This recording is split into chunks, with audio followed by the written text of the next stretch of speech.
Alright, y'all. We have maybe a couple sheets and a curtain panel, all secondhand, scrap exchange.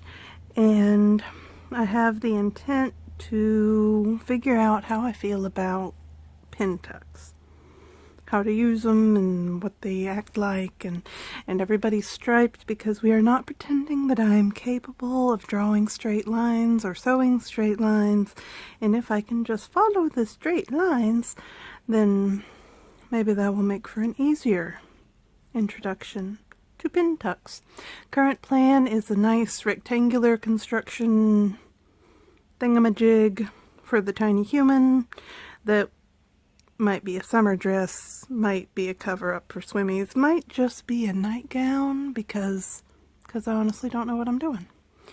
But I'm going to go ahead and jump in.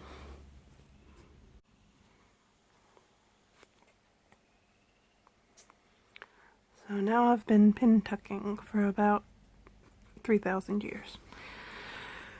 It's really cool. Apparently pin tucks can either have their ends enclosed in a seam, which is how it usually comes up, or they can be open-ended pin tucks that just exist to control the fullness of the fabric. And that's the kind we're doing. So, stitchy, stitchy, stitchy.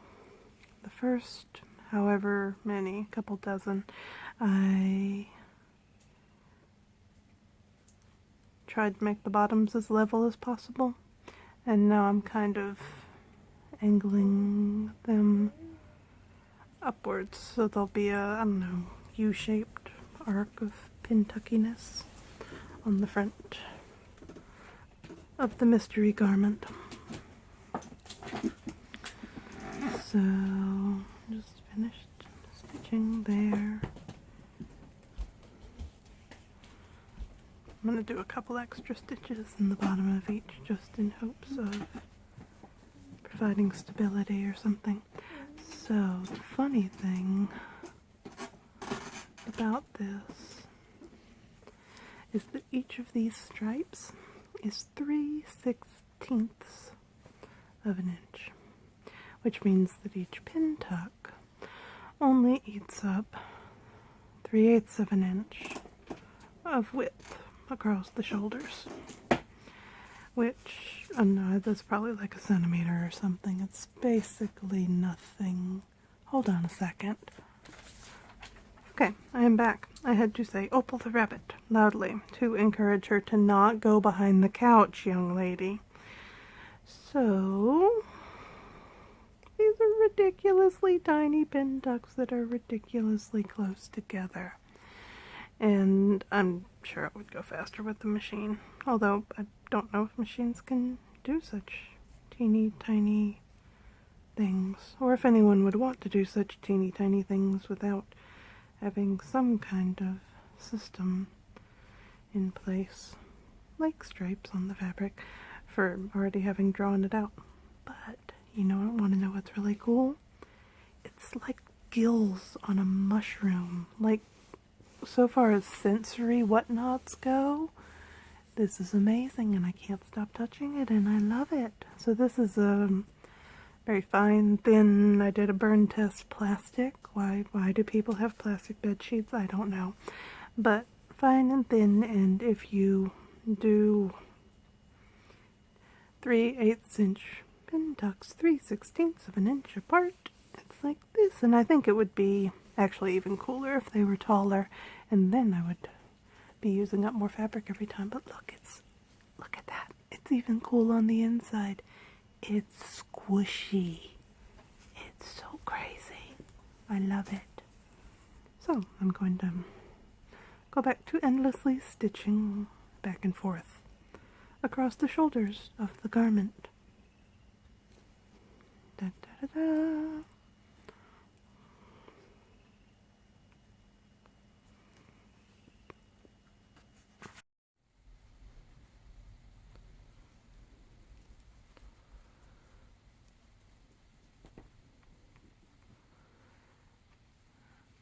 So Even when you're only excited about learning one new thing, there's still the other details to finish up on a piece of clothing, aren't there? The armholes on this one I just left square cut. I'm tucking all the little loose edges under.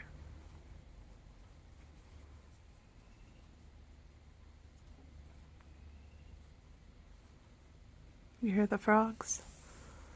They say it's springtime.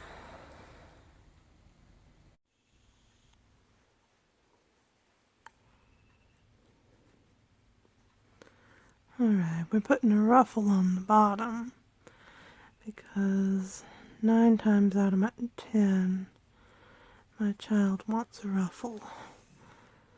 And this is just, I don't know, pinning everything down on the inside.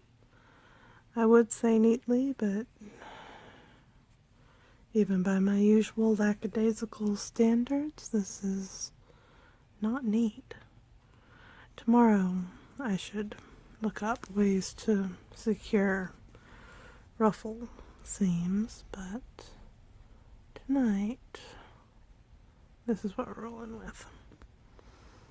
And actually, based on videos I've seen thus far, there might not be a neat way to do it.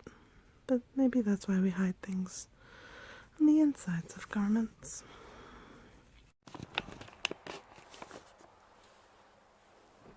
Alright, in the interest of keeping everything as simple as possible, we seem to be doing like a keyhole or lollipop shaped neckline, neck hole, neck slit for this. And I couldn't figure out how to manage that neatly around a collar, manage my unfamiliar creations neatly around a collar. So, and believe me, this is completely freaking me out. The idea of marking up all that hard work, but it's the only thing I can think of is to neatly mark the appropriate hole and then cut it out right in front of the scissors as I sew on the collar.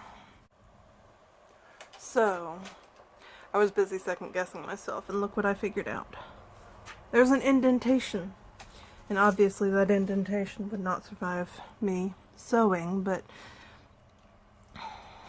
makes me feel better about things being centered. Maybe. Actually, maybe it's a little more forward. What do you think? Fluff it.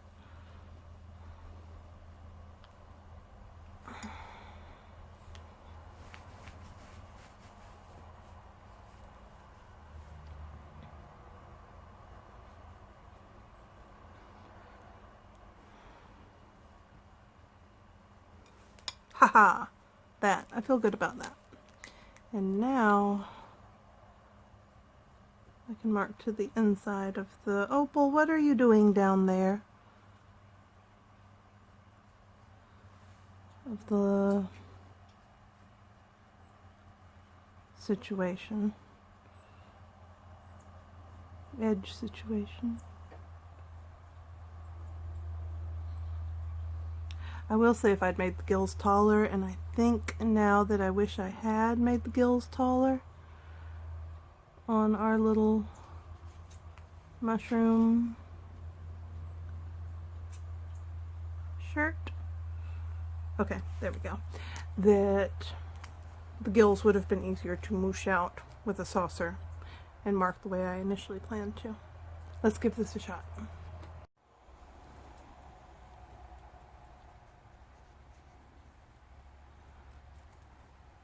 So apparently I feel like this whole situation is really fragile, which actually seems to be very, very sturdy, if weirdly accordion-like. But because I feel like it's fragile, or because I just don't want to hack a huge hole in it right away. Got the back bit of the collar here, and we are inching around our shiny new neck hole with the back bit of the collar. Trying to get all the gills to lie in the same direction as we go.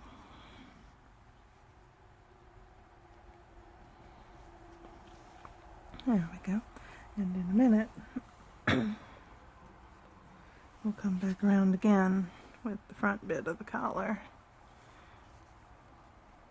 And then everything will be neatly enclosed. Well, lots of folding in layers. And then everything will be neatly enclosed. So, has decided to style it as a day dress.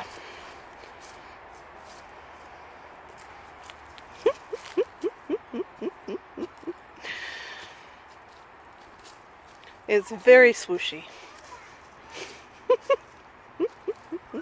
And look how touchable the gills are. Yes? Alright, this is all measuring after the fact, but I cut a big rectangle and I folded it in half, right? So we started with a rectangle that was 48 by 54, right? And then we folded it in half. And all of a sudden, we've got an incredibly wide situation. And then I cut that slit right there, right? It's still 48 here. So, sewed up the sides and hemmed that for a sleeve. Same on the other side. And then I pin tucked the dickens out of it until this dimension was condensed down to, I just measured it 26. Okay? And then I put a ruffle on it. Crap. I just checked. The ruffle is 10 inches this way and about twice the circumference. It was just a rectangle that was about twice the ability to go all the way around the bottom of the thing. And so we end up with an adorable tent. I wish that I'd kept pin tucking all the way across, or at least in the back, because the gap back there doesn't look terribly deliberate. Other than that, it is wonderful and touchable and will get used, and I learned a lot, so that's awesome. Is that it? I think that might be it.